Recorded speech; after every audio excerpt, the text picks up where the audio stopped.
পৃথিবীর মধ্যে যারা আছে শাসন করে এদের হালাত আর হযরতে ওমর রাদিয়াল্লাহু তাআলা আনহু তার হালাত কেমন ছিল।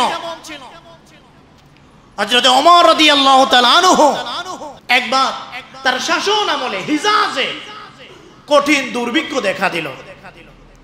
ওমর রাদিয়াল্লাহু তাআলা আনহু সর্বাত্মক চেষ্টা করলেন এই দুর্ভিক্ষ মোকাবেলার জন্য, সাহায্য সহযোগিতা যা লাগে বিজিত দেশগুলি থেকে এগুলি এনে এনে এই দুর্ভিক্ষের অবসান ঘটানোর চেষ্টা চালাচ্ছেন। একটা পর্যায়ে হযরত ওমর রাদিয়াল্লাহু তাআলা আনহু কসম করে ফেললেন, যতদিন পর্যন্ত এই দুর্ভিক্ষ দূরীভূত না হবে ততদিন পর্যন্ত আমি দামি কোনো ভালো খানা আমি খাবো না, আমি সাধারণ খানা আমি খেয়ে বাঁচতে চাই। আমার জনগণ কষ্ট করবে ক্ষুধার যন্ত্রণায়, আর আমি রাষ্ট্রীয় কোষাগারের ভালো ভালো খাবার আমি খাবো খলিফা হিসাবে। না না না, এই ভালো খানা আমি খাবো না, যতদিন দুর্ভিক্ষ থাকবে আমি ভালো খানা খাবো না। হযরত ওমর রাদিয়াল্লাহু তাআলা আনহু ঘি এবং মধু খাওয়া ছেড়ে দিলেন, সামান্য রুটি আর জাইতুনের তেল খেতে আরম্ভ করলেন। একটা পর্যায়ে হযরতে ওমরের পেটে সমস্যা দেখা দিল। খাদেম ডাক দিয়ে বলেন, আমিরুল মুমিনিন, বাজার থেকে আপনার জন্য ঘি এবং মধু কিনে আনছি, এই ভালো খাবারটা আপনি খান, আপনার পেটটা ভালো হয়ে যাবে। হযরত ওমর বললেন, ও আমার খাদেম, ভালো করে শুনে নাও, আমি যদি কষ্ট না করি তাহলে জনগণের কষ্ট আমি কিভাবে বুঝবো? আমি যদি কষ্ট না করি জনগণের কষ্ট তো আমি বুঝতে পারবো না। কথা বলেন ঠিক কিনা? আমি যদি কষ্ট না করি জনগণের কষ্ট বুঝতে পারবো না। আমি যদি পায়ে হেঁটে বাজারে বাজারে না ঘুরি জনগণ কতটা কষ্টে জীবন যাপন করতেছে এরা তো বুঝবে না, বুঝবে না। আজকে নেতাই বসে থাকে অট্টালিকায়, আর একজন চাকর বাকর দিয়ে ড্রাইভার দিয়ে বাজারের মধ্যে পাঠায় দেয়, যায় বাজার করে আনো। বছরের পর বছর চলে যায়, একজন মন্ত্রী বলতে পারে না বাজারের কি অবস্থা। কথা বলেন ঠিক কিনা? এরা জানে না বাজারের কি অবস্থা। জিজ্ঞাসা করা হলে বলে, আমি তো সময় পাই না।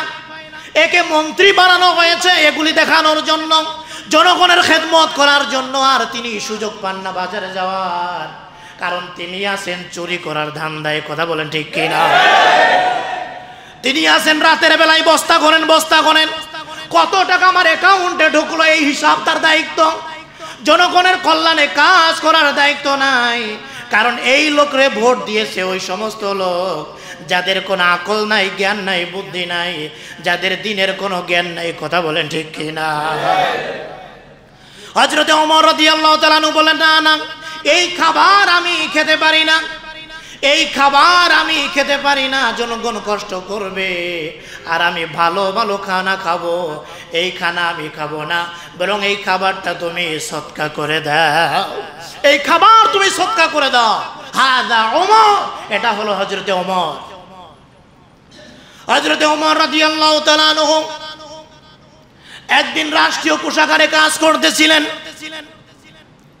হযরতে আলী রাদিয়াল্লাহু তাআলা আনহু কোন একটা কাজের জন্য হযরতে ওমরের কাছে হাজির হয়ে গেলেন, অনুমতি চাইলেন দরজার মধ্যে। হযরতে ওমর অনুমতি দিলেন, হযরতে আলী ভিতরে প্রবেশ করলেন, আর হযরতে ওমর বাতিটা বন্ধ করে দিলেন। সুবহানাল্লাহ বলে। হযরতে আলী প্রবেশ করলেন, আর হযরতে ওমর বাতি বন্ধ করে দিলেন। কি ব্যাপার? হযরতে আলী বললেন, আমিরুল মুমিনিন, আপনি তো অনুমতি দিলেন, আবার ইচ্ছা করে বাতি বন্ধ করে দিলেন। বুঝলাম না, বুঝলাম না, এমনটা কেন করলেন? হযরতে ওমর বলেন, আলী, এতক্ষণ আমি রাষ্ট্রীয় কাজ করতেছিলাম, রাষ্ট্রীয় তেল ফুরিয়ে, এতক্ষণ আমি রাষ্ট্রীয় কাজ করতেছিলাম, রাষ্ট্রের তেল ফুরিয়ে আমি কাজ করতেছিলাম। যখন তুমি আসছো আমার সাথে কথা বলবে, এটা আমার ব্যক্তিগত বিষয়, আমার ব্যক্তিগত বিষয়। যদি আমি রাষ্ট্রের তেল ফুরিয়ে যদি আমি তোমার সাথে কথা বলি, তাহলে কিয়ামতের দিন আল্লাহ রাব্বুল আলামিনের দরবারে আমি খিয়ানতদার হিসাবে দাঁড়াইতে হবে আমাকে। আল্লাহ তাআলার দরবারে আমি খিয়ানতগার হয়ে যাব, আল্লাহ পাক আমাকে পাকড়াও করবেন। কোটি কোটি মানুষের হক আছে এই তেলের মধ্যে। অতএব আমি এই কঠিন দিনে জবাবদিহিতার কাঠগড়ায় দাঁড়াইতে পারবো না, জবাবদিহিতার কাঠগড়ায় দাঁড়াইতে পারবো না। এই হলো হযরত ওমর। আর আমাদের অবস্থা দেখেন, একটা গাড়ি মাঝে মাঝে দেখবেন বড় বড় বাজারে, কাউরান বাজারে, বাজারের পাশে একটা বাজারও গাড়ি, এসি গাড়ি 1 ঘন্টা 1.5 ঘন্টা চলতেই থাকে। ঘটনা কি? বলে এটা নেতার গাড়ি। কেন আসছে এখানে? বলে বাজার করতে আসছে। নেতার গাড়ি বাজার করতে আসছে, ঘন্টার পর ঘন্টা এসি চলে, এর গ্যাস ফুরায়, তেল ফুরায়, এগুলি সব রাষ্ট্রীয় সম্পদ। কথা বলেন ঠিক কিনা? এই গাড়ি আপনাকে দেয়া হয়েছে বাজার করার জন্য? এই গাড়ি আপনাকে দেয়া হয়েছে বাচ্চাকে স্কুল থেকে আনা নেওয়ার জন্য? এই গাড়ি আপনাকে দেয়া হয়েছে আপনার বিবির মার্কেট করার জন্য? না না, এটা রাষ্ট্রীয় সম্পদ। রাষ্ট্রের কাজ শেষ, এটাকে লক করে রেখে দেন, এটা রাষ্ট্রীয় সম্পদ। কথা বলেন ঠিক কিনা? হযরত ওমর বাতি বন্ধ করে দিয়েছেন, না না, এটা আমার ব্যক্তিগত কাজ। হযরত ওমর রাদিয়াল্লাহু তাআলা আনহু একবার লোকদেরকে ভাষণ দিচ্ছিলেন, উপস্থিত লোকদেরকে বললেন, ভাইরা আমার, আপনারা যারা এখানে আছেন, কখনো যদি কেউ আমার মধ্যে কোনো দোষ ত্রুটি দেখতে পান তাহলে আমাকে বলবেন, অথবা সুযোগ থাকলে এটাকে শুধরায় দিবেন, এটাকে শুধরায় দিবেন। হযরত ওমর এই কথা বলার পরে একজন গ্রাম্য ব্যক্তি দাঁড়ায় গেলেন, ডাক দিয়ে বলে, খলিফাতুল মুসলিমিন ওমর, যদি তোমার মধ্যে কোনো দোষ ত্রুটি দেখতে পাই তোমাকে জানানোর প্রয়োজন মনে করি না। আমার হাতের মধ্যে যেই খোলা তরবারি আছে, এই তরবারি তোমার ফয়সালা করবে। আল্লাহু আকবার। এই খোলা তরবারি তোমার ফয়সালা করবে। হযরত ওমর রাদিয়াল্লাহু তাআলা আনহু তাকে আয়না করে পাঠাইছেন। না না, তাকে আয়না করে পাঠান নাই, লোক দিয়ে তাকে ধরে আনেন নাই, ডিবি পাঠাইয়া দেন নাই, যাও যাও ওরে উঠায় আনো, জেলের ভাত খাওয়াইলই, আমার বিরুদ্ধে কেমনে কথা বললো। হযরত ওমর আল্লাহর দরবারে শুকরিয়া আদায় করে বলে, আল্লাহ, আমার রাষ্ট্রের মধ্যে এমন ব্যক্তি আছে যে তরবারির দ্বারা আমার ভুল ত্রুটিগুলি শুধরিয়ে দিতে চায়। এখনো যে আছে এমন লোক, আপনার দরবারে শুকরিয়া। আল্লাহর দরবারে শুকরিয়া আদায় করলেন, আল্লাহর দরবারে শুকরিয়া আদায় করছেন। এই হলো হযরত ওমর। হযরত ওমর রাদিয়াল্লাহু তাআলা আনহু খুতবা দিবেন, জুমার দিন মেম্বারের উপরে উঠছেন, খুতবা দিবেন। খুতবা এখনো শুরু করেন নাই, একজন লোক দাঁড়ায় গেলেন, আমিরুল মুমিনিন খুতবা দিবেন, ভালো কথা, আপনার খুতবা আমরা শুনবো। খুতবা দেওয়ার আগে একটা প্রশ্নের জবাব আমাদেরকে দেন। এত সুন্দর একটা জুব্বা আপনি গায়ে দিয়েছেন, এই জুব্বা বানাইতে গেলে 2 টুকরা কাপড়ের প্রয়োজন হয়। বাইতুল মাল থেকে সবাই আমরা 1 টুকরা কাপড় পেয়েছি, এই কাপড় দিয়ে একটা জুব্বা তৈরি হয় না, আমরা কেউ তৈরি করতে পারি না, কিন্তু আপনার গায়ে তো সুন্দর একটা জুব্বা দেখা যায়। এই জুব্বাটা অবশ্যই আপনি অতিরিক্ত কাপড় নিয়েছেন, যার দ্বারা জুব্বাটা তৈরি করেছেন। আগে জবাব দেন, এই অতিরিক্ত 1 টুকরা কাপড় আপনি কোত্থেকে নিলেন? এই জবাবটা যদি দেন তাহলে আমরা আপনার খুতবা শুনবো। হযরত ওমর রাদিয়াল্লাহু তাআলা আনহু খুশি হয়ে গেলেন, নিজের সন্তান আব্দুল্লাহকে ডাক দিয়ে বলেন, আব্দুল্লাহ, তুমি এই প্রশ্নের জবাবটা দিয়ে দাও। হযরত আব্দুল্লাহ দাঁড়ায় গেলেন, ভাইরা আমার, আপনাদের মতো আমার বাবাও 1 টুকরা কাপড় পেয়েছিলেন, কিন্তু বাবার কাপড়ের টুকরা দিয়ে বাবার কাপড় হয় না। আমি সন্তান হিসাবে বাবার একটা কাপড় বানায় দিতে পারি না, একটা জুব্বা আমি বানায় দিতে পারি না। রাষ্ট্রপ্রধানের ছেলে, রাষ্ট্রপ্রধানের ছেলের অবস্থা এমন, বাবার জন্য একটা কাপড় বানায় দিতে পারে না। সমাজের সঙ্গে মিলায় নেন, নেতা যদি হয়ে যায়, নেতার 1 গাড়ি, সন্তানের 1 গাড়ি, মেয়ের 1টা গাড়ি, বিবির 1টা গাড়ি, যেমন জানি তারা জমিনে আর চলতে পারে না, কেমন জানি জমিনে চলতে পারে না। এখন আসমানই তাদের এয়ার কন্ডিশন হয়ে গেছে, রাস্তা হয়ে গেছে। এখন আসমানের পথ দিয়েই তাদের চলাফেরা, জমিনে কোনোদিন জানি পা রাখতে পারে না। কথা বলেন ঠিক কিনা? জমিনে কেমন জানি চলতে পারে না। গাড়ির মধ্যে ভিআইপি হরেন লাগবে, জ্যামে বসে থাকা যাবে না। জনগণ ভালো একটা গাড়ি পায় না, ভালো করে চলবে, যাতায়াত করবে।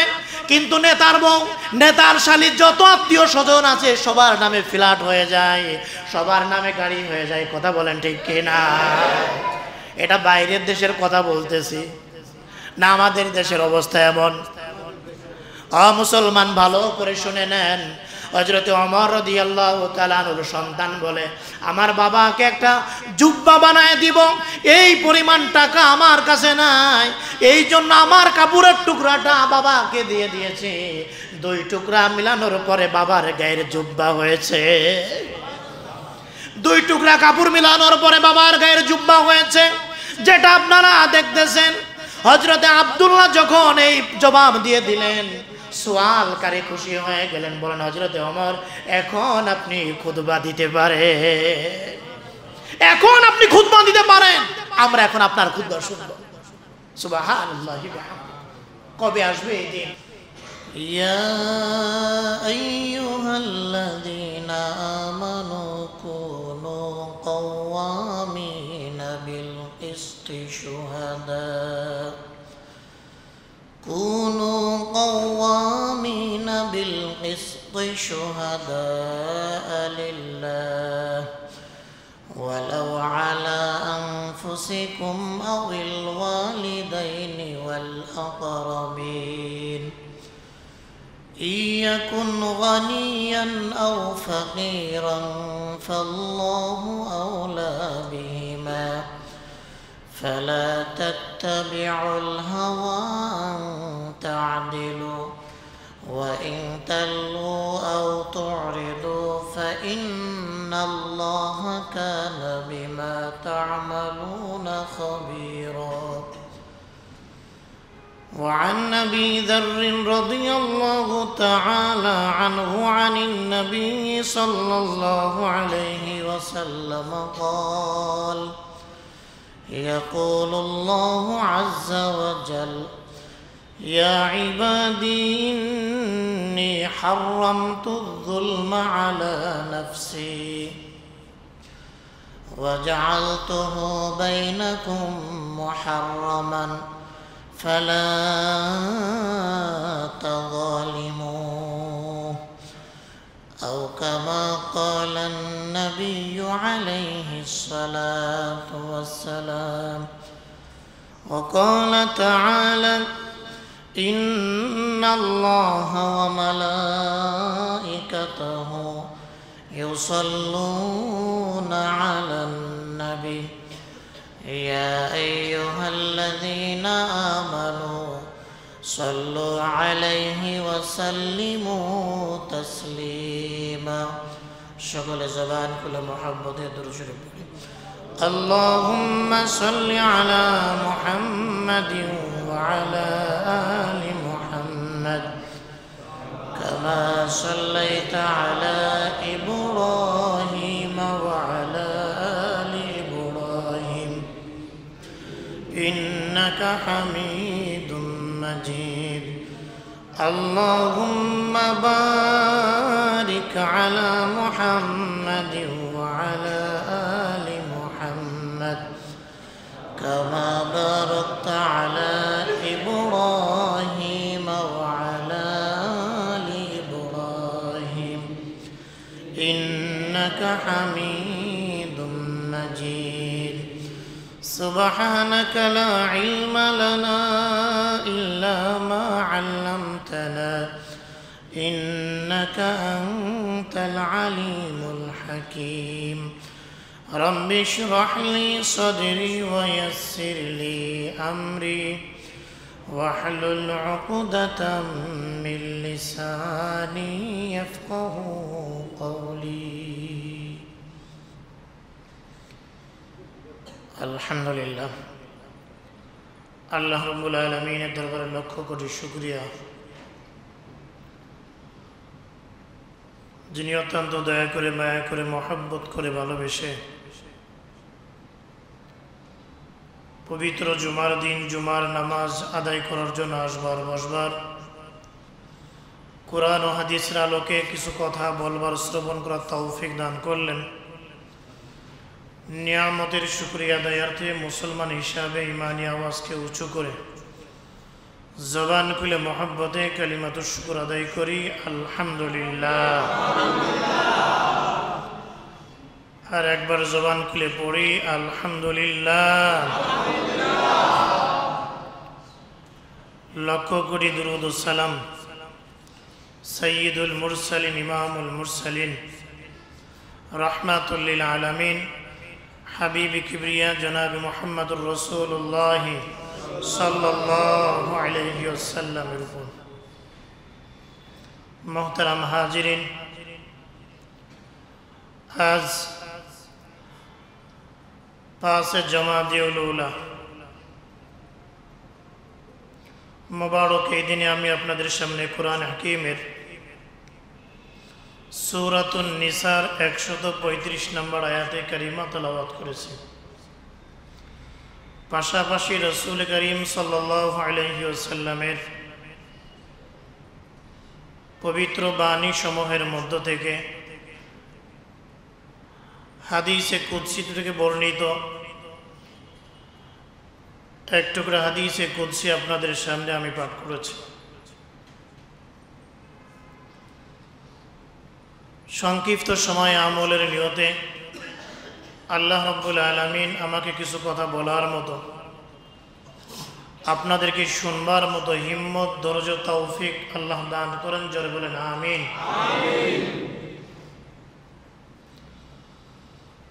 তেলাওয়াতকৃত আয়াতে কারিমার মধ্যে আল্লাহ রাব্বুল আলামিন বলেন, হে ঈমানদারগণ,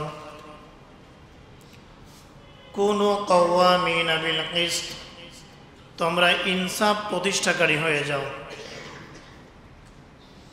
এবং আল্লাহর জন্য সাক্ষ্য দানকারী হয়ে যাও। যদিও এই সাক্ষ্য, এই ইনসাফ তোমাদের নিজেদের বিরুদ্ধে যায়, যদিও তোমাদের বাবা মার বিরুদ্ধে যায় অথবা তোমাদের আত্মীয় স্বজনের বিরুদ্ধে যায়, যার বিরুদ্ধে তোমরা সাক্ষী দিবে, ইয়াকুন গানিয়ান আও ফাকিরান ফাল্লাহু আওলা বিহিমা, এরা যদি ধনী হয় অথবা গরিব হয়, মনে রাখবে তোমাদের চাইতে আল্লাহ তাআলাই তাদের সবচাইতে আপন।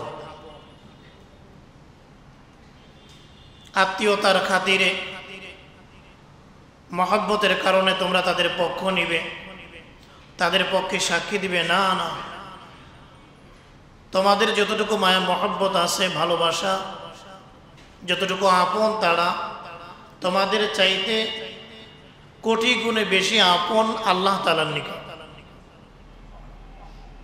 অতএব ইনসাফ প্রতিষ্ঠার ব্যাপারে প্রবৃত্তির অনুসরণ করো না। ওয়াইন তালউ আও তুরিদু, যদি তোমরা সাক্ষ্যগুলিকে পেঁচাও বা পাশ কেটে চলে যাও, মনে রাখবে আল্লাহ তাআলা সব কিছুর খবর রাখেন। আল্লাহ রাব্বুল আলামিন খবর রাখেন। হযরত আবু যার গিফারি রাদিয়াল্লাহু তাআলা আনহু থেকে বর্ণিত, রাসূলুল্লাহ সাল্লাল্লাহু আলাইহি ওয়াসাল্লাম বলছেন, হাদিসে কুদসি, আল্লাহ তাআলা বলেন, হে আমার বান্দারা, নিশ্চয়ই আমি আল্লাহ রাব্বুল আলামিন আমার নিজের উপরে জুলুমকে আমি হারাম করেছি এবং তোমাদের উপরেও এটা হারাম করে দিয়েছি। ফালা তাযালিমু, অতএব তোমরা কেউ জুলুম করবে না। জুলুম এটা সম্পূর্ণ হারাম করেছেন কে? আল্লাহ রাব্বুল আলামিন জুলুম হারাম করেছেন। জুলুম করা যাবে না। আমরা গত জুমায় আলোচনা শুনতেছিলাম, ইসলামের প্রথম খলিফা আবু বকর সিদ্দিক রাদিয়াল্লাহু তাআলা আনহু কিভাবে তিনি রাষ্ট্র পরিচালনা করেছেন। এরই ধারাবাহিকতায় আজকে দ্বিতীয় নাম্বার খলিফা হযরত ওমর রাদিয়াল্লাহু তাআলা আনহু খলিফা হওয়ার আগে কেমন ছিলেন, খলিফা হওয়ার পরে তার রাষ্ট্র পরিচালনা কেমন ছিল, এই বিষয়টি আমরা শুনবো ইনশাআল্লাহ। অনেক সময় আমরা জানি না ইসলামী খিলাফত প্রতিষ্ঠা হলে, ইসলাম জমিনে কায়েম হলে কি কি লাভবান আমরা হব, আমাদের কি উপকার হবে, এটা আমরা বুঝি না। যার কারণে মনে করি ইসলাম আসলেই মনে হয় পেরেশানি, ইসলাম আসলেই মনে হয় ঝামেলা, প্রয়োজন নাই, যেভাবে চলছে এভাবেই চলতে থাক, না জানার কারণে। কিন্তু ইসলাম কায়েম হলে, ইসলামী বিধান যদি জারি হয়, কোরআনী আইন যদি বাস্তবায়ন হয়, প্রত্যেকটা নারী পুরুষ, মুসলমান তো আছেই, হিন্দু বৌদ্ধ খ্রিস্টান, সবাই যে সুখে শান্তিতে বসবাস করতে পারবে, এটা অনেকে জানে না। না জানার কারণেই তারা বিরোধিতা করে, এগুলির প্রয়োজন নাই। মা বোনেরাও বিরুদ্ধচারণ করে, তারা বলে যেভাবে চলছে এটাই ভালো।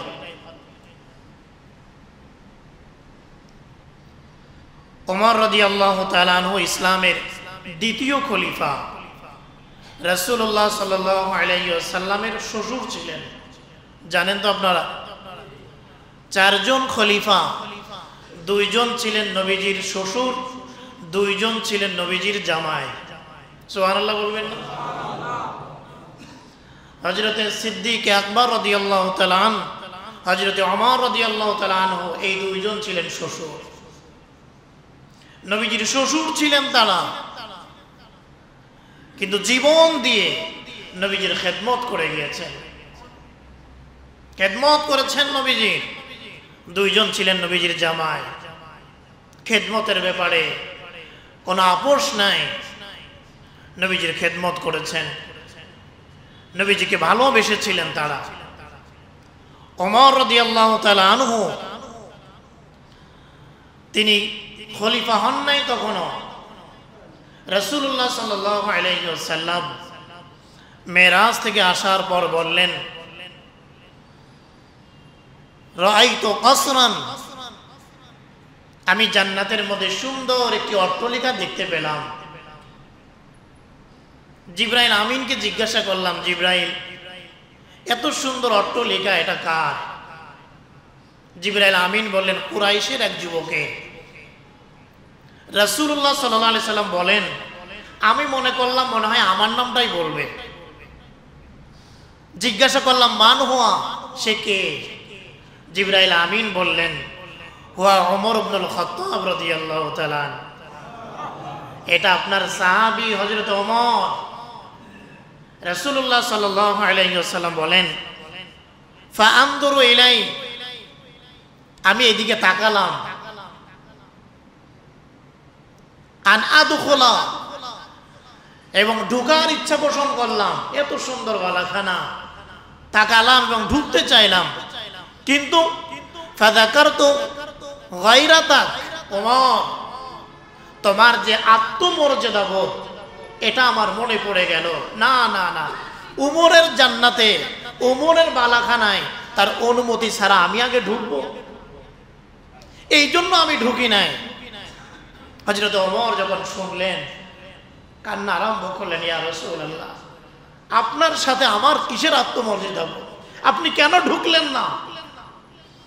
আমার জান্নাতে, আমার ঘরে আপনি কেন ঢুকলেন না?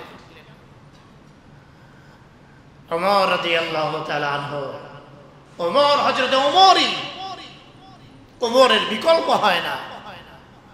দুনিয়া থেকেই জান্নাতের খুশখবরি, জান্নাতের সুসংবাদ নিয়ে বিদায় হয়ে গেছে।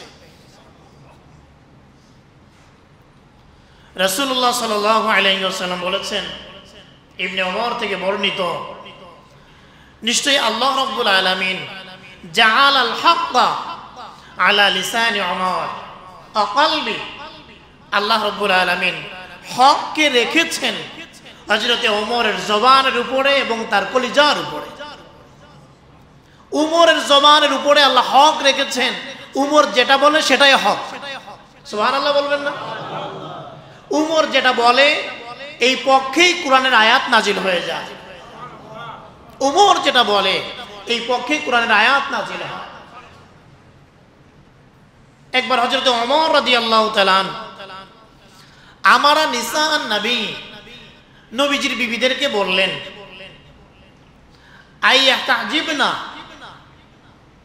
তারা যেন পর্দা করে। তখনও পর্দার বিধান নাজিল হয় নাই। সাহাবা একরাম আম্মা জানদের কাছে যাইতেন, প্রয়োজনে কিছু চাইতেন, পর্দার বিধান নাজিল হয় নাই। কিন্তু হযরত ওমরের মনের ইচ্ছা, আম্মা জানেরা যদি পর্দা করতেন।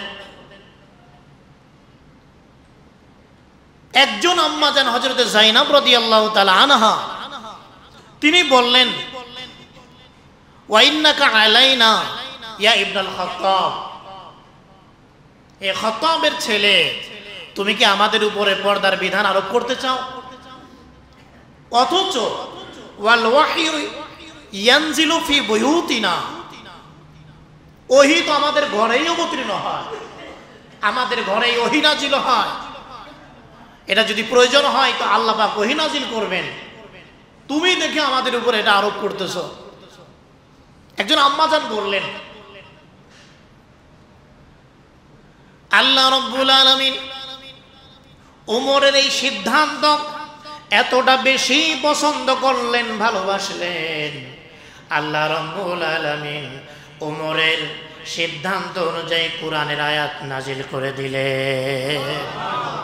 আল্লাহ রাব্বুল আলামিন বলেন, ওয়া ইযা সাআলতুমুহুন্না মাতাআন ফাসআলুহুন্না মিন ওয়ারাই হিজাব। আল্লাহ রাব্বুল আলামিন বলেন, লোকেরা শোনো, যখন তোমাদের কোনো কিছু চাওয়ার প্রয়োজন হয়, নবীর বিবিদের কাছে পর্দার আড়াল থেকে তোমরা চাবে, পর্দার আড়াল থেকে চাবে। আল্লাহ পাক সরাসরি আয়াতে কারিমা নাজিল করে দিয়েছেন। উমর বলেছেন, ওমর বলেছেন, ওমরের সিদ্ধান্তে আল্লাহ তাআলা কোরআনের আয়াত নাজিল করেছেন। একটা নয়, দুইটা নয়, একাধিক আয়াত আল্লাহ তাআলা ওমরের সিদ্ধান্ত অনুযায়ী নাজিল করেছেন। এই জন্য বলা হয় হযরতে ওমর ছিলেন একজন মেজাজে ওহী, ওহীর মেজাজের একজন লোক ছিলেন। যেটাই বলতেন আল্লাহ তাআলা সেই পক্ষেই কোরআনের আয়াতে কারিমা নাজিল করতেন।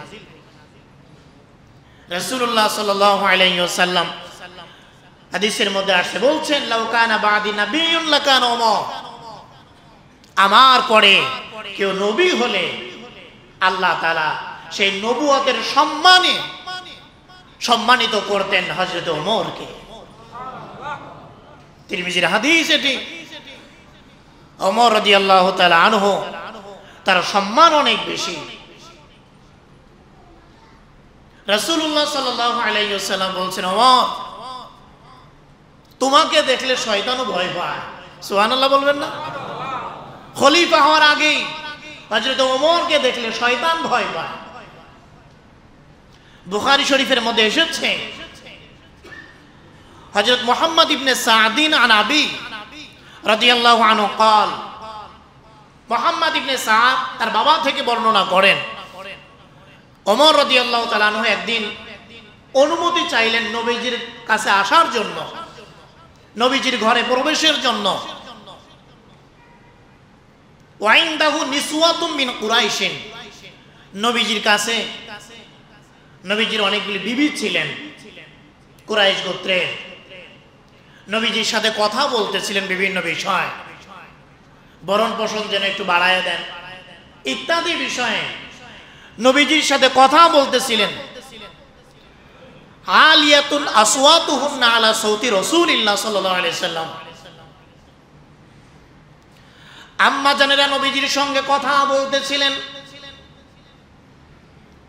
হযরত ওমর রাদিয়াল্লাহু তাআলা আনহু যখন অনুমতি চাইলেন, হযরত ওমরের আওয়াজ শোনা মাত্রই আম্মা জানেরা দৌড়ায়া পর্দার মধ্যে চলে গেলেন।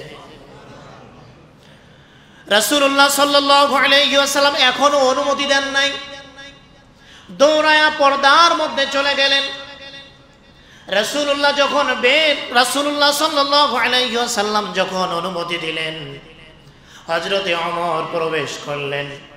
রাসূলুল্লাহ সাল্লাল্লাহু আলাইহি সাল্লাম হাসতেছেন। হযরতে ওমর বললেন, ইয়া রাসূলুল্লাহ আদহাকাল্লাহু সিন্নাকা, ওগো আল্লাহর হাবিব, আল্লাহ তাআলা আপনাকে সর্বদাই হাসির মধ্যে রাখুন। ইয়া রাসূলুল্লাহ, আপনাকে আল্লাহ তাআলা সর্বদাই হাসির মধ্যে রাখুন। রাসূলুল্লাহ সাল্লাল্লাহু আলাইহি ওয়াসাল্লাম বলেন, আমি আশ্চর্য হচ্ছি, আমার কাছে যেই মহিলারা বসা ছিল শুধু তোমার একটু আওয়াজ পেয়েছে, দৌড়ায়া তারা পর্দার আড়ালে চলে গেল। রাসূলুল্লাহ সাল্লাল্লাহু আলাইহি ওয়াসাল্লাম যখন এই কথা বললেন, হযরতে ওমর রাদিয়াল্লাহু আনহু বললেন, ইয়া রাসূলুল্লাহ, তারা আমাকে ভয় পায়, অথচ আমার চাইতে ভয় পাওয়ার বেশি হকদার তো আপনি। হযরতে ওমর রাদিয়াল্লাহু আনহু মহিলাদেরকে বললেন, কি ব্যাপার, তোমরা আমাকে ভয় পাও, রাসূলুল্লাহকে কি তোমরা ভয় পাও না? আমাকে ভয় পাও, রাসূলুল্লাহকে ভয় পাও না? আম্মা জানেনা পর্দার আড়াল থেকে বললেন, হ্যাঁ রাসূলুল্লাহকে ভয় পাই, কিন্তু ওমর তুমি অধিক শক্ত এবং কঠোর লোক, এই জন্য তোমাকে একটু বেশি ভয় পাই, তোমাকে বেশি ভয় পাই। রাসূলুল্লাহ সাল্লাল্লাহু আলাইহি ওয়াসাল্লাম বলেন, ওমর, ওই আল্লাহর কসম যার হাতে আমার জীবন, যার হাতে আমার মরণ, ওমর তুমি যেই পথ দিয়ে চলো, শয়তান যদি কখনো চলতে চলতে তোমার পথে এসে যায়, শয়তান দৌড়ায়া ভিন্ন পথে দৌড়ায়। শয়তান যদি কখনো তোমার পথে এসে যায়, শয়তান দৌড়ায়া ভিন্ন পথে চলে যায়, তোমার পথে শয়তান থাকে না, কারণ তোমাকে দেখলে শয়তানও বড় ভয় পায়, তোমাকে দেখলে শয়তান ভয় পায়। আল্লাহর রাসূল সাল্লাল্লাহু আলাইহি ওয়াসাল্লাম, তিরমিজি শরীফের মধ্যে হাদিসটি এসেছে, এক যুদ্ধ থেকে নবীজি প্রত্যাবর্তন করলেন, বিজয় বেশে ফিরে আসলেন। বিজয় বেশে ফিরে আসার পরে একজন মহিলা নবীজির সামনে হাজির হয়ে গেছে, বলতেছেন, ইয়া রাসূলুল্লাহ, ইন্নী কুনতু নাযারতু ইন রাদ্দাকাল্লাহু সালিহান, আমি তো মান্যত করেছিলাম যদি আপনি সুস্থভাবে বিজয়ের বেশে ফিরে আসেন, তাহলে আপনার সামনে আমি দফ বাজাবো এবং গান শোনাবো আপনাকে। দফ বাজাবো, ফাহেসা গান নয়। বলতেছেন দফ বাজাবো, মান্যত করেছিলাম। রাসূলুল্লাহ সাল্লাল্লাহু আলাইহি ওয়াসাল্লাম বললেন, যদি মান্যত করে থাকো তাহলে বাজাও। এই মহিলা বাজাইতে আরম্ভ করল। কিছুক্ষণ পর হযরতে আবু বকর আসলেন, এরপরে হযরতে ওসমান আসলেন, হযরতে আলী আসলেন। এই মহিলাটা বাজাইতে আরম্ভ করলো, থামে না। কিন্তু হযরতে ওমর যখন প্রবেশ করলেন, এই মেয়ে লোকটা দফ সঙ্গে সঙ্গে বাজানো বন্ধ করে ফেলে দিলেন এবং শান্ত হয়ে বসে গেলেন। রাসূলুল্লাহ সাল্লাল্লাহু আলাইহি সাল্লাম বলেন, ওমর কি ব্যাপার, আমার সামনে দফ বাজাচ্ছিল এই মেয়ে লোকটা। হযরতে আবু বকর আসলো, উসমান আলী আসলো, সবাই যখন আসছে দফ বাজানো চলতেছিল, তুমি যখনই আসলে দফ বাজানো বন্ধ হয়ে গেল। ওমর তোমাকে দেখলে শয়তানও ভয় পায়, তোমাকে দেখলে শয়তান ভয় পায়। হযরত ওমর রাদিয়াল্লাহু তাআলা আনহু ওহির মেজাজের একজন লোক ছিলেন, শয়তান ভয় পেত তাকে দেখলে। হযরতে আবু বকর সিদ্দিক রাদিয়াল্লাহু তাআলা আনহু যখন অসুস্থ হয়ে গেলেন, রোগ বেড়ে গেল, আবু বকর সিদ্দিক রাদিয়াল্লাহু তাআলা আনহু তিনি চিন্তা করলেন যে এই সময় যদি আমি খলিফা নির্ধারণ করে না যাই, তাহলে ফিতনা তৈরি হবে, ফাসাদ তৈরি হবে, লোকদের মধ্যে দ্বিধাদ্বন্দ্ব তৈরি হবে, মুসলমানদের শক্তি নষ্ট হবে। এই জন্য তিনি প্রস্তাব করলেন হযরতে ওমর রাদিয়াল্লাহু আনহুর নাম। হযরতে ওমরের নাম নির্বাচন করলেন, বড় বড় সাহাবা ইকরামের সামনে এটা পেশ করলেন, হযরতে ওমরের নাম। সবাই পছন্দ করলো, হ্যাঁ আমাদের মধ্যে উত্তম ব্যক্তি হযরত ওমর, সবাই পছন্দ করলেন। কিন্তু কিছু কিছু লোক একটু আপত্তি করলেন যে ওমর তো আমাদের মধ্যে অনেক উত্তম মানুষ, সে ভালো ব্যক্তি, এর মধ্যে কোনো সন্দেহ নাই, কিন্তু তার মেজাজটা কিন্তু খুব কড়া। হযরত আবু বকর সিদ্দিক রাদিয়াল্লাহু আনহু বললেন, দায়িত্ব যখন তার ঘাড়ে আসবে, এই মেজাজ কড়া এটা অটোমেটিক দূর হয়ে যাবে, এটা আর থাকবে না। হযরত আবু বকর সিদ্দিক রাদিয়াল্লাহু তাআলা আনহু এক ব্যক্তির উপর ভর দিয়ে উপরের তলায় একটি কক্ষে গেলেন, উঁচু জায়গায় গেলেন, উপস্থিত সকলকে লক্ষ্য করে বললেন, ভাইরা আমার, আমি দুনিয়া থেকে বিদায় হয়ে যাব, এমন একজনকে আপনাদের খলিফা আমি নিযুক্ত করে যাচ্ছি, যে আমার আত্মীয় স্বজনের মধ্য থেকে কেউ নয়, যে আমার ভাই নয়, আমার আপনজন কেউ নয়, এমন একজনকে নির্ধারণ করে যাচ্ছি। আপনাদের খলিফা এমন একজনকে নির্ধারণ করে যাচ্ছি, যে আপনাদের সকলের মধ্যে সর্বোত্তম ব্যক্তি। আপনারা কি তার উপরে খুশি আছেন? উপস্থিত সকলেই এক বাক্যে বললেন, হযরত ওমর যদি খলিফা হয় আমরা সবাই খুশি হয়ে গেলাম। হযরত ওমর যদি খলিফা হয়ে যায় আমাদের আর পেরেশানি নাই। আপনি সঠিক ব্যক্তিকে নির্বাচন করেছেন, এটা হলো খেলাফত। খলিফা নির্বাচন করার পদ্ধতি এটি, যিনি খলিফা থাকবেন তিনি নির্বাচন করে যাবেন, অথবা করবেন না, অথবা একটি কমিটি গঠন করে যাবেন, শুরা কায়েম করে যাবেন 10 জন 20 জনের, তাদেরকে দায়িত্ব দিবেন, আপনারা এমন একজনকে নির্বাচন করবেন যিনি আপনাদের সবার মধ্যে উত্তম ব্যক্তি হবেন। আমার কথা বুঝতেছেন? খেলাফত ইসলামের মধ্যে যেটা, এই ভোটাভুটি না, এগুলির কোনো সুযোগ নাই। খলিফা যিনি থাকবেন তিনি নির্বাচন করে যাবেন। রাসূলুল্লাহ সাল্লাল্লাহু আলাইহি ওয়াসাল্লাম কাউকে নির্বাচন করে যান নাই।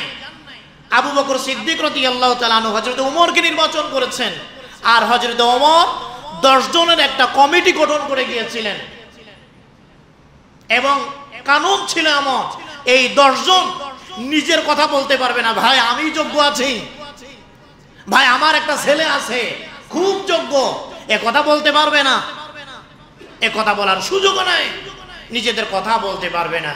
হযরত ওমর বলছিলেন, এই কমিটির মধ্যে আমার ছেলেও থাকবে, কিন্তু সে নিজের কথা বলতে পারবে না, এমনিই থাকবে, নেতার ছেলে নেতা হবে, ইসলামের মধ্যে এটার সুযোগ নাই। কথা বলেন ঠিক কিনা? সর্বোত্তম ব্যক্তি এই সিংহাসনে বসবেন, যার রাতের আমল জনগণের সামনে স্পষ্ট, যার দিনের আমল জনগণের সামনে স্পষ্ট, রাতেরটাও বলা যায়, যার দিনেরটাও বলা যায়, যে জনগণের খাদেম হবে, এমন একজনকে খলিফা নির্বাচন করতে হবে। টাকা থাকলেই, জোর থাকলেই তাকে খলিফা বানাইতে হবে না, ইসলাম এটা সাপোর্ট করে না। আমাদের দেশে যেগুলি হয়, এই গণতন্ত্রের নামে যেগুলি চলতেছে, এর কি কুফল এটা আমি আপনাদেরকে বুঝাইতে যাচ্ছি। এই গণতন্ত্র এর দ্বারা কি হয়, একজন ব্যক্তি সঠিক বেঠিক, যার ভোট বেশি হবে সেই নির্বাচিত হবে, যার ভোট কম হলো সে হেরে গেল, এটাই তো আমাদের সমাজে। কথা বলেন ঠিক কিনা? এই ভোটারদের মধ্যে একজন ম্যাজিস্ট্রেট আছেন, একজন শিক্ষিত লোক আছেন, একজন মাস্টার্স ডিগ্রি পাশ ওয়ালা লোক আছেন, আবার রিকশাওয়ালাও আছেন। রিকশাওয়ালার ভোট আর শিক্ষিত মানুষের ভোট এক করা হলো, তাহলে শিক্ষার মান থাকলো কোথায়? এই লোকটা যে শিক্ষিত, তার শিক্ষার মান কোথায়? তাকে তো আপনি মিলাইলেন একজন রিকশাওয়ালার সাথে, তাকে মিলাইলেন একজন ঝাড়ুওয়ালার সাথে, কুলি মজুর তার সাথে আপনি একজন শিক্ষিত মানুষকে মিলায়া আপনি বলেন আমি ভোটে জিতে গেছি। এটা ইনসাফ নয়।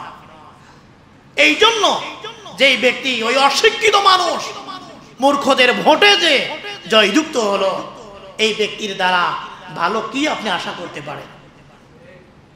এই জন্য ইসলামের তরিকা হচ্ছে যিনি ক্ষমতায় থাকবেন তিনি রাষ্ট্রের মধ্যে সর্বোত্তম ব্যক্তি তাকে নির্বাচন করে যাবেন, অথবা সর্বোত্তম ব্যক্তিদের একটা কমিটি গঠন করবেন, তারা ওখানে বসে তাদের মধ্য থেকে না বাইরের আরেকজন সর্বোত্তম ব্যক্তিকে খলিফা নির্ধারণ করবে, না জনগণের কল্যাণে কাজ হবে, অন্যথায় জনগণের ক্ষতিই হতে থাকবে।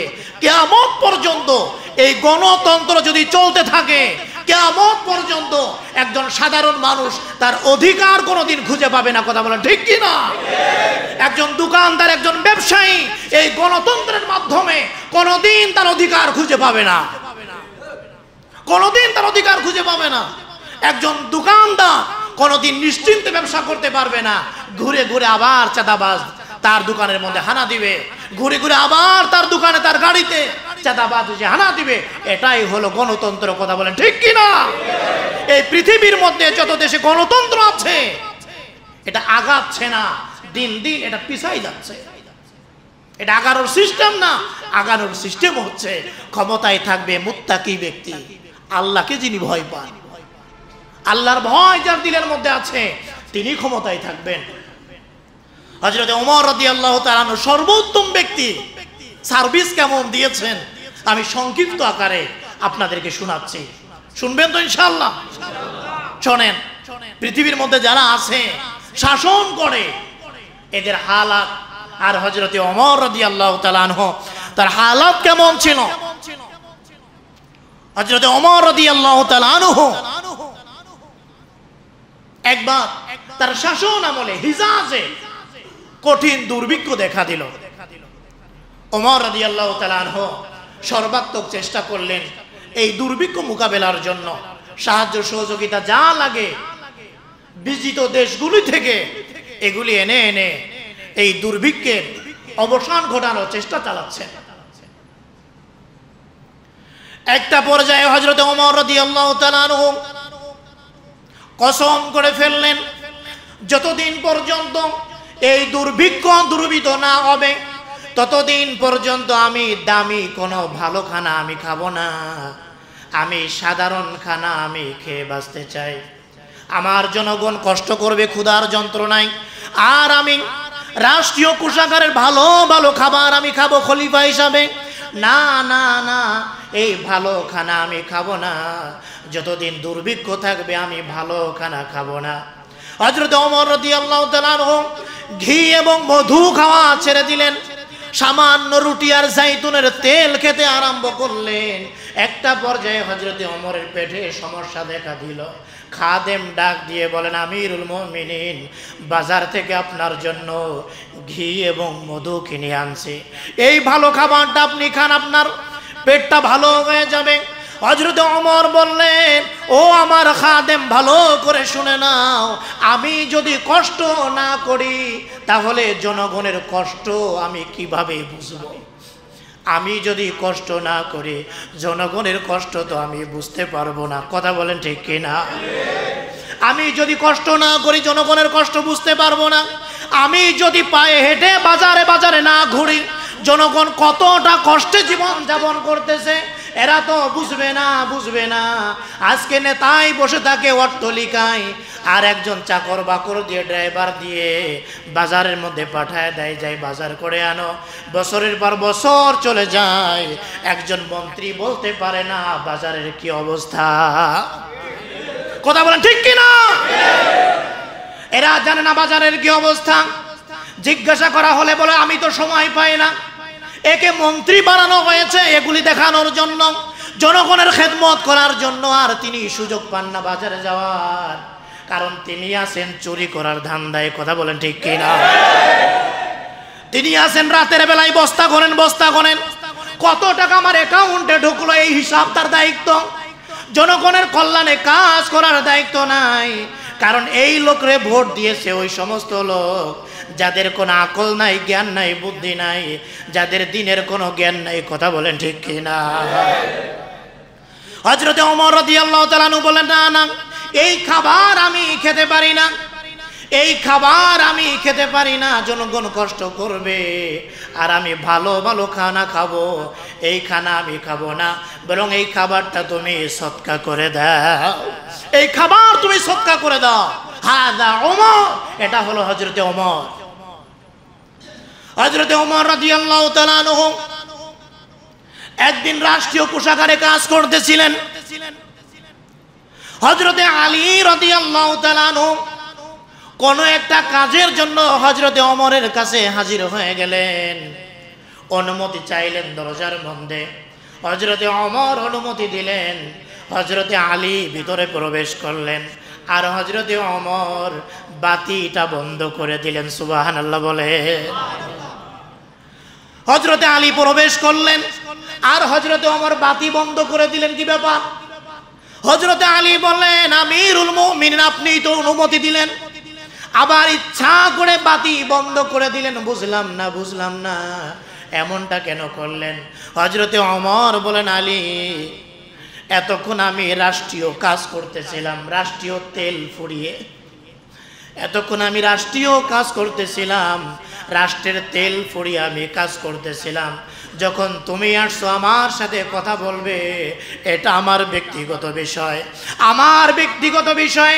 যদি আমি রাষ্ট্রের তেল ফুরিয়ে যদি আমি তোমার সাথে কথা বলি, তাহলে কিয়ামতের দিন আল্লাহ রাব্বুল আলামিনের দরবারে আমি খিয়ানতদার হিসাবে দাঁড়াইতে হবে আমাকে। আল্লাহ তাআলার দরবারে আমি খিয়ানতগার হয়ে যাব, আল্লাহ পাক আমাকে পাকড়াও করবেন। কোটি কোটি মানুষের হক আছে এই তেলের মধ্যে, অতএব আমি এই কঠিন দিনে জবাবদিহিতার কাঠগড়ায় দাঁড়াইতে পারবো না, জবাবদিহিতার কাঠগড়ায় দাঁড়াইতে পারবো না। এই হলো হযরতে ওমর। আর আমাদের অবস্থা দেখেন, একটা গাড়ি মাঝে মাঝে দেখবেন বড় বড় বাজারে, কাউরান বাজারে, বাজারের পাশে একটা পাজারো গাড়ি, এসি গাড়ি, 1 ঘন্টা 1.5 ঘন্টা চলতেই থাকে। ঘটনা কি? বলে এটা নেতার গাড়ি। কেন আসছে এখানে? বলে বাজার করতে আসছে। নেতার গাড়ি বাজার করতে আসছে, ঘন্টার পর ঘন্টা এসি চলে, এর গ্যাস ফুরায়, তেল ফুরায়, এগুলি সব রাষ্ট্রীয় সম্পদ। কথা বলেন ঠিক কিনা? এই গাড়ি আপনাকে দেয়া হয়েছে বাজার করার জন্য, এই গাড়ি আপনাকে দেয়া হয়েছে বাচ্চাকে স্কুল থেকে আনা নেওয়ার জন্য, এই গাড়ি আপনাকে দেয়া হয়েছে আপনার বিবির মার্কেট করার জন্য? না না, এটা রাষ্ট্রীয় সম্পদ। রাষ্ট্রের কাজ শেষ, এটাকে লক করে রেখে দেন, এটা রাষ্ট্রীয় সম্পদ। কথা বলেন ঠিক কিনা? হযরতে ওমর বাতি বন্ধ করে দিয়েছেন, না না, এটা আমার ব্যক্তিগত কাজ। হযরতে ওমর রাদিয়াল্লাহু তাআলা আনহু একবার লোকদেরকে ভাষণ দিচ্ছিলেন, উপস্থিত লোকদেরকে বললেন, ভাইরা আমার, আপনারা যারা এখানে আছেন, কখনো যদি কেউ আমার মধ্যে কোনো দোষ ত্রুটি দেখতে পান, তাহলে আমাকে বলবেন, অথবা সুযোগ থাকলে এটাকে শুধরায় দিবে, এটাকে শুধরায় দিবেন। হযরতে ওমর এই কথা বলার পরে একজন গ্রাম্য ব্যক্তি দাঁড়ায় গেলেন, ডাক দিয়ে বলে, খলিফাতুল মুসলিমিন ওমর, যদি তোমার মধ্যে কোনো দোষ ত্রুটি দেখতে পাই, তোমাকে জানানোর প্রয়োজন মনে করি না। আমার হাতের মধ্যে যে খোলা তরবারি আছে, এই তরবারি তোমার ফয়সালা করবে। আল্লাহু আকবার। এই খোলা তরবারি তোমার ফয়সালা করবে। হযরত ওমর রাদিয়াল্লাহু তাআলা আনহু তাকে আয়না করে পাঠাইছেন। না না, তাকে আয়না করে পাঠান নাই, লোক দিয়ে তাকে ধরে আনেন নাই, ডিবি পাঠাইয়া দেন নাই, যাও যাও ওরে উঠায় আনো, জেলের ভাত খাওয়াইলই, আমার বিরুদ্ধে কেমনে কথা বললো। হযরতে ওমর আল্লাহর দরবারে শুকরিয়া আদায় করে বলে, আল্লাহ, আমার রাষ্ট্রের মধ্যে এমন ব্যক্তি আছে যে তরবারির দ্বারা আমার ভুল ত্রুটিগুলি শুধরিয়ে দিতে চায়, এখনো যে আছে এমন লোক, আপনার দরবারে শুকরিয়া। আল্লাহর দরবারে শুকরিয়া আদায় করলেন, আল্লাহর দরবারে শুকরিয়া আদায় করছেন। এই হলো হযরতে ওমর। হযরতে ওমর রাদিয়াল্লাহু তাআলা আনহু খুতবা দিবেন, জুমার দিন মেম্বারের উপরে উঠছেন, খুতবা দিবেন। খুতবা এখনো শুরু করেন নাই, একজন লোক দাঁড়ায় গেলেন, আমিরুল মুমিনিন, খুতবা দিবেন, ভালো কথা, আপনার খুতবা আমরা শুনবো। খুতবা দেওয়ার আগে একটা প্রশ্নের জবাব আমাদেরকে দেন। এত সুন্দর একটা জুব্বা আপনি গায়ে দিয়েছেন, এই জুব্বা বানাইতে গেলে 2 টুকরা কাপড়ের প্রয়োজন হয়। বাইতুল মাল থেকে সবাই আমরা 1 টুকরা কাপড় পেয়েছি। এই কাপড় দিয়ে একটা জুব্বা তৈরি হয় না, আমরা কেউ তৈরি করতে পারি না, কিন্তু আপনার গায়ে তো সুন্দর একটা জুব্বা দেখা যায়। এই জুব্বাটা অবশ্যই আপনি অতিরিক্ত কাপড় নিয়েছেন, যার দ্বারা জুব্বাটা তৈরি করেছেন। আগে জবাব দেন, এই অতিরিক্ত 1 টুকরা কাপড় আপনি কোত্থেকে নিলেন? এই জবাবটা যদি দেন তাহলে আমরা আপনার খুতবা শুনব। হযরত ওমর রাদিয়াল্লাহু তাআলা আনহু খুশি হয়ে গেলেন, নিজের সন্তান আব্দুল্লাহকে ডাক দিয়ে বলেন, আব্দুল্লাহ তুমি এই প্রশ্নের জবাবটা দিয়ে দাও। হযরতে আব্দুল্লাহ দাঁড়ায় গেলেন, ভাইরা আমার, আপনাদের মতো আমার বাবাও 1 টুকরা কাপড় পেয়েছিলেন, কিন্তু বাবার কাপড়ের টুকরা দিয়ে বাবার কাপড় হয় না। আমি সন্তান হিসাবে বাবার একটা কাপড় বানায় দিতে পারি না, একটা জুব্বা আমি বানায় দিতে পারি না। রাষ্ট্রপ্রধানের ছেলের অবস্থা এমন, বাবার জন্য একটা কাপড় বানায় দিতে পারে না। সমাজের সঙ্গে মিলায় নেন, নেতা যদি হয়ে যায়, নেতার 1 গাড়ি, সন্তানের 1 গাড়ি, মেয়ের 1টা গাড়ি, বিবির 1টা গাড়ি। যেমন জানি তারা জমিনে আর চলতে পারে না, কেমন জানি জমিনে চলতে পারে না। এখন আসমানি তাদের এয়ার কন্ডিশন হয়ে গেছে, রাস্তা হয়ে গেছে, এখন আসমানের পথ দিয়ে তাদের চলাফেরা, জমিনে কোনোদিন জানি পা রাখতে পারে না। কথা বলেন ঠিক কি না? জমিনে কেমন জানি চলতে পারে না। গাড়ির মধ্যে ভিআইপি হরেন লাগবে, জ্যামে বসে থাকা যাবে না। জনগণ ভালো একটা গাড়ি পায় না, ভালো করে চলবে, যাতায়াত করবে। কিন্তু নেতার বউ, নেতার শালী, যত আত্মীয় স্বজন আছে সবার নামে ফ্ল্যাট হয়ে যায়, সবার নামে গাড়ি হয়ে যায়। কথা বলেন ঠিক কি না? এটা বাইরের দেশের কথা বলতেছি না, আমাদের দেশের অবস্থা এমন। মুসলমান ভালো করে শুনে নেন, হযরত ওমর রাদিয়াল্লাহু তাআলা আনহুর সন্তান বলে, আমার বাবাকে একটা জুব্বা বানায় দিব, এই পরিমাণ টাকা আমার কাছে নাই, এই জন্য আমার কাপড়ের টুকরাটা বাবাকে দিয়ে দিয়েছি। 2 টুকরা মিলানোর পরে বাবার গায়ের জুব্বা হয়েছে। 2 টুকরা কাপড় মিলানোর পরে বাবার গায়ের জুব্বা হয়েছে, যেটা আপনারা দেখতেছেন। হযরতে আব্দুল্লাহ যখন এই জবাব দিয়ে দিলেন, সোয়ালকারী খুশি হয়ে গেলেন, বলেন, হযরতে ওমর এখন আপনি খুতবা দিতে পারেন, এখন আপনি খুতবা দিতে পারেন, আমরা এখন আপনার খুতবা শুনব। সুবহানাল্লাহ। কবে আসবে এই দিন? এমন ইনসাফগান নীতিবান লোক যদি আজও আসতো, এই বাংলাদেশ স্বর্ণের দেশ হয়ে যেত। কথা বলেন ঠিক কিনা? আজকে অভাব, চুরি করলে থাকে কি? চোরেরা যখন চুরি করে তখন আর থাকে কি? তাদের কাছে 10,000 কোটি, 5,000 কোটি, 20,000 কোটি, এটা টাকায় না। বস্তার মধ্যে রাখছে, ইন্দুরি কাটে, সারপুকায় কাটে, এরপরে জনগণকে দিবে, এরপরে চুরি করতে হবে, এটা নেশা। এই যারা আছে এদের নেশা, এটা অভাব না, এটা স্বভাব। এটা কথা বলেন ঠিক কিনা? এটা অভাবের কারণে এটা করে না, এটা অভাবের কারণে করে না, এটা স্বভাবের কারণে করে। 1 বস্তা আছে আর 1 বস্তা আনো, এটা ইন্দুরি কাটে, বলে থাক, ঢুকা। এখন যখন ধরা পড়ে তখন বলে এটা চাউল বিক্রি করা টাকা, এটা ডিম বিক্রি করা টাকা, এই টাকা আমাদের হালাল টাকা, বস্তা বস্তা টাকা, বলে এটা হালাল টাকা। আল্লাহ তাআলা আমাদের সকলকে কথাগুলি বোঝার তৌফিক দান করেন। দিলের মধ্যে এতটুকু তামান্না তো রাখা যায় যে আল্লাহ এই জমিনটাকে ইসলামের জন্য কবুল করেন। ইসলাম কায়েম হয়ে গেলে সবাই আরামে শান্তিতে আমরা ঘুমাইতে পারবো। কথা বলেন ঠিক কি না? সবাই শান্তিতে আমরা থাকতে পারবো। যদি ইসলাম আসে, কারোর উপর জুলুম হবে না, অন্যায়, অত্যাচার, অবিচার, নিপীড়ন কিচ্ছু থাকবে না, সবাই আরামে জীবন যাপন করতে পারবে। এটা তো সবাই চায়। কথা বলেন ঠিক কি না? আপনার মেয়েটাকে ইফটিজিং করুক, ধর্ষণ করুক, কোন বাবা চায় এটা? কোন বাবাই চায় না।